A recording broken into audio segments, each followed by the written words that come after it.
સાબરકાંઠાના ગ્રામ્ય વિસ્તારમાં ખાતરની અછત વર્તાઈ રહી છે। સાબરકાંઠાથી આ સમાચાર સામે આવી રહ્યા છે। સાબરકાંઠાના ગ્રામ્ય વિસ્તારમાં ખાતરની અછત વર્તાતા ખેડૂતોમાં પણ ચિંતાનો માહોલ છે। વડાલીમાં યુરિયા ખાતર લેવા માટે વહેલી સવારથી જ લાંબી કતારો લાગી હતી।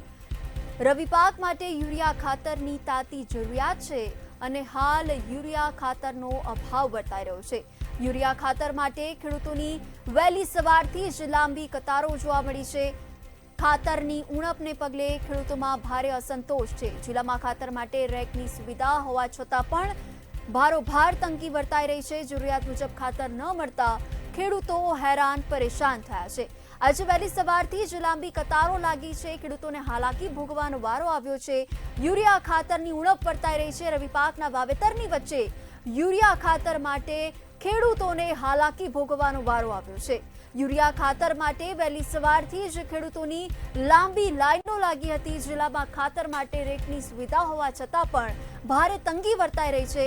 ખેડૂતોમાં ભારોભાર નારાજગી જોવા મળી રહી છે। સાબરકાંઠાના ગ્રામ્ય વિસ્તારમાં ખાતરની અછતને પગલે ખેડૂતો હેરાન પરેશાન થયા છે।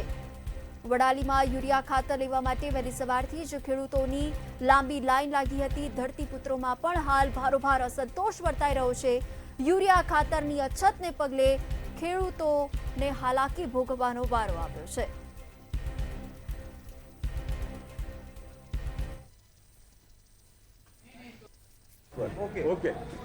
આપણા ખેતર છે મરી જાય છે અને એ લોકોને કશું ખાતર મળે નહીં।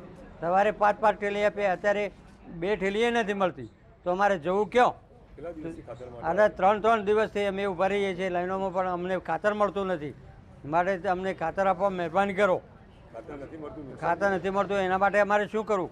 પાક બધા નિષ્ફળ થયા છે અને આ ઘઉંના પાકમાં અમને આ રીતે થાય તો અમારા લોકો ખેડૂતો શું કરે? તો જવું ક્યાં કે એ લોકોને?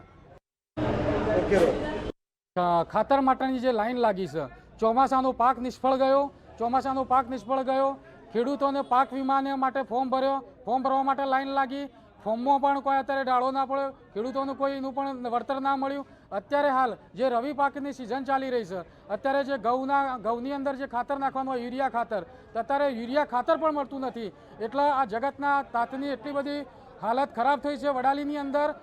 અને જે ખેતી પ્રધાન જે દેશ કહેવાય આ ગુજરાતની અંદર ખેતી પ્રધાન, તો ખેડૂતોની હાલત અત્યારે ખાતર માટે લાઈનમાં રહેવાનું, એટલે બહુ ખેડૂતોની હાલત બહુ ખરાબ છે અત્યારે। એટલે આ જગતના તાતની જે વેદના છે એ આવનારા દિવસોની અંદર આ ખેડૂતો સાથે મળી અને આવનારી તાલુકા જિલ્લા પંચાયતની ચૂંટણીઓની અંદર આ ખેડૂતો બધા સાથે રહીને જાકારો આપશે। સુરેશસિંહ સોલંકી।